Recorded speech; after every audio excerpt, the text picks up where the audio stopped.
I used to believe there were words that could never be spoken by someone who truly loved you, not because they were cruel, because once they were said, they erased every promise that came before them.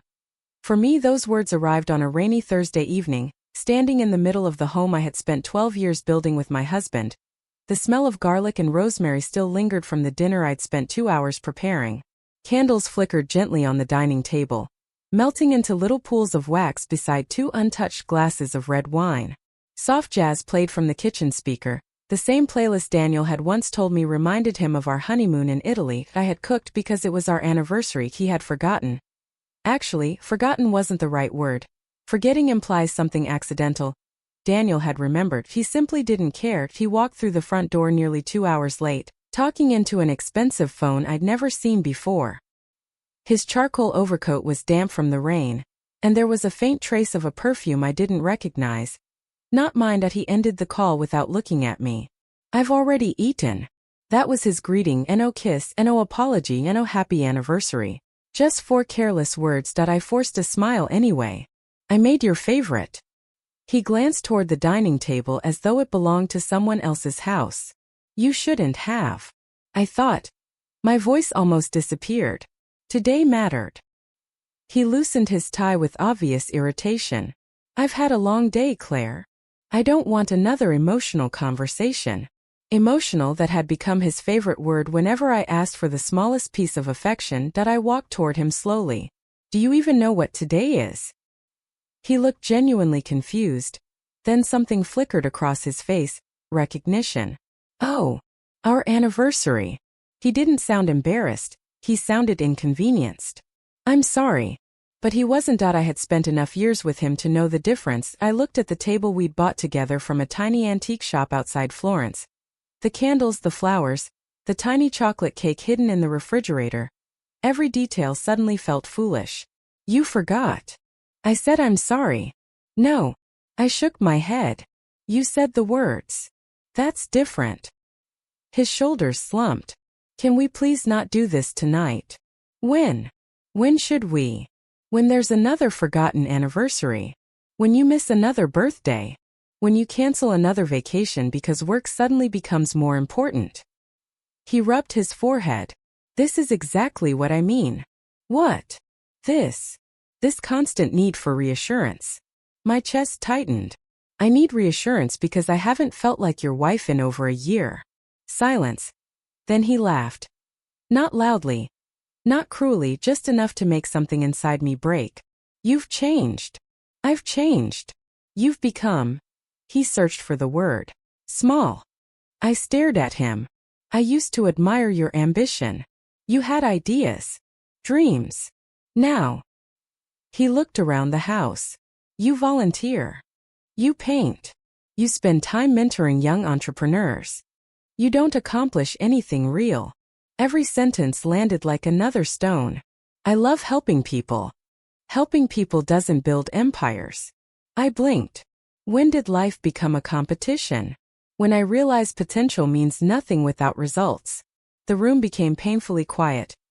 Rain tapped softly against the windows. Somewhere outside, thunder rolled across the evening sky. That I whispered.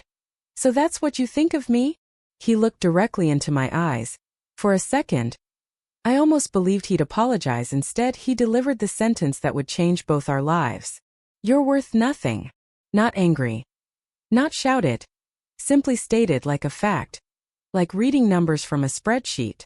I've carried this marriage for years. I built everything we have. This house. Our lifestyle. Our future. You contribute. He shrugged. Almost nothing. I couldn't breathe. Not because I believed him, because I suddenly realized. He believed himself. Every sacrifice I'd made. Every opportunity I'd quietly stepped away from so he could chase promotions. Every night I stayed awake encouraging him after failed business pitches. Every move across the country because his career demanded it. Every dream I'd postponed. Invisible to him. They had no value. Tears blurred my vision. I loved you. I know. He answered calmly. But love doesn't create value. I looked at the man standing in front of me, his tailored suit, his polished shoes, his expensive watch. Everything about him reflected success.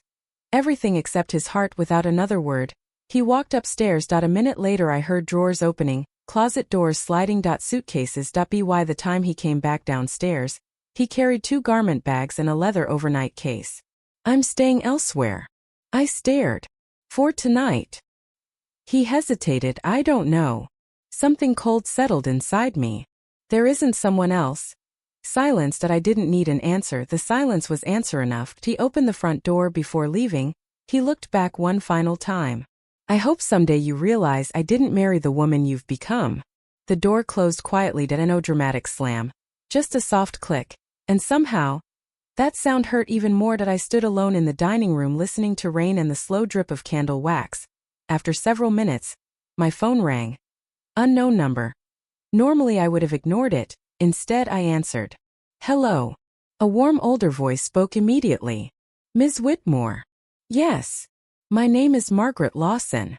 I'm calling because your grandfather's trust has reached its final maturity date. I frowned. My grandfather passed away 15 years ago. Yes. He left very specific instructions. I think you've mistaken me for someone else. I assure you I haven't. She paused. There's something your grandfather wanted you to know. I leaned against the kitchen counter. What is it? You've inherited control. Control of what?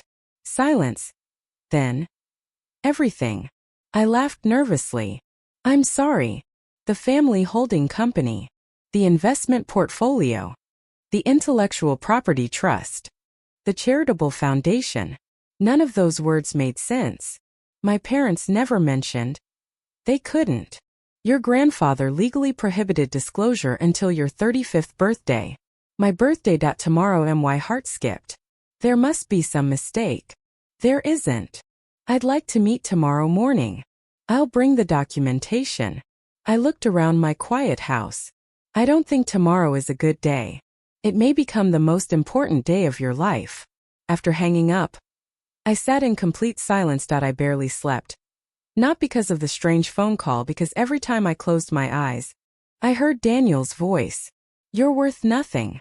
The next morning arrived gray and cold. At exactly 9 o'clock, the doorbell rang. Margaret Lawson stood outside wearing an elegant navy suit and carrying a leather portfolio. Inside, she placed the portfolio carefully on the dining table where anniversary candles had burned themselves into silence. I'll be direct. She opened the case. Inside were dozens of documents, certificates, legal agreements, letters, financial reports. She slid one document toward me. Across the top, Whitmore Global Holdings. Below that, beneficial majority owner. Then, my name, Claire Elizabeth Whitmore. I stared without speaking. This isn't possible. It is. My grandfather sold his manufacturing business 40 years ago. Margaret smiled gently. He sold one company, then quietly built 27 more. She placed another document in front of me. Investment summaries, private equity, technology ventures, renewable energy, medical research, real estate. The numbers became almost impossible to comprehend.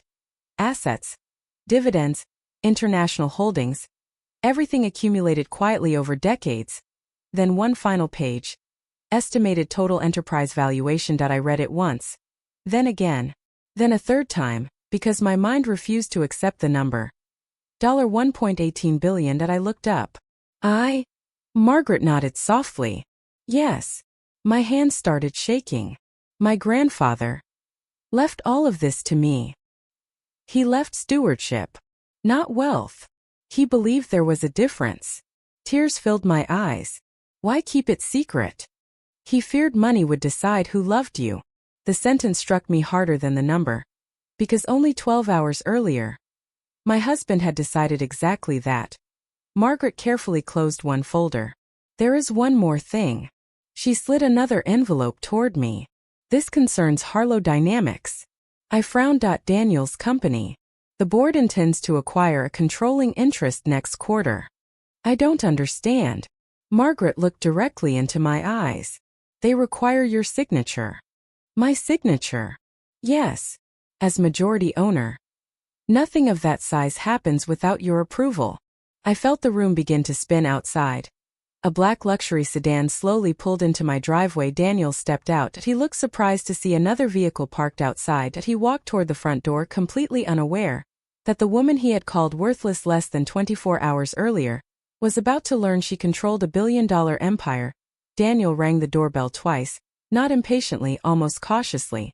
Through the tall front window, I watched him smooth the front of his tailored jacket before glancing toward the unfamiliar black sedan parked beside the curb. 24 hours earlier, he had walked out convinced he was leaving behind a woman who had nothing left to offer him now. For reasons I couldn't yet understand, he had come back. Margaret quietly closed the leather portfolio.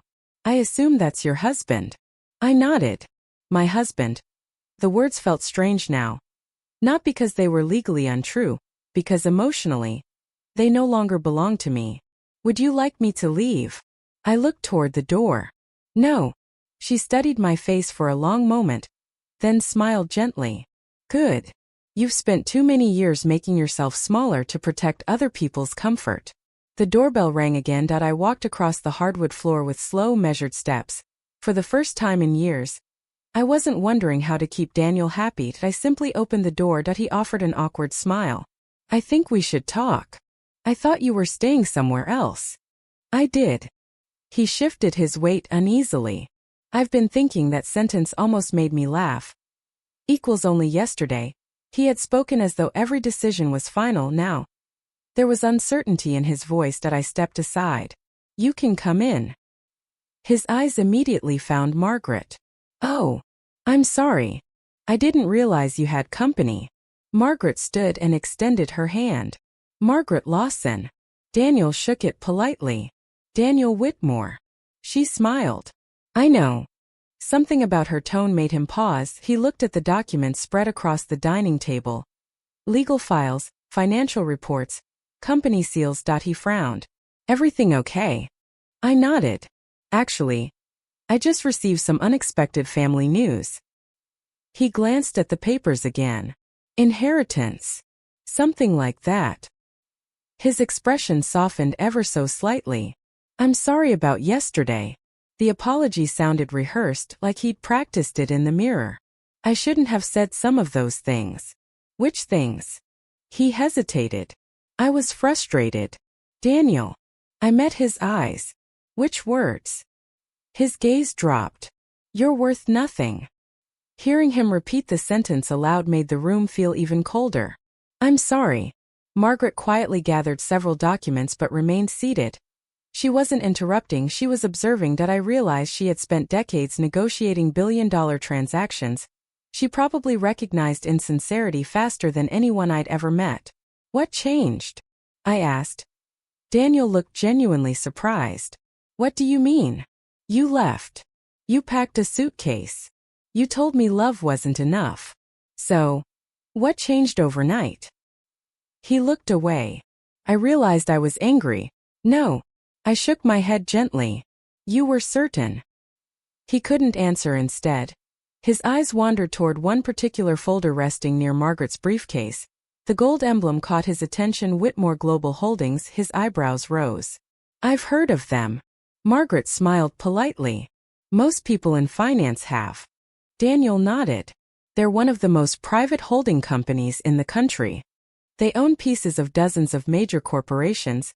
His curiosity was growing. Are they clients?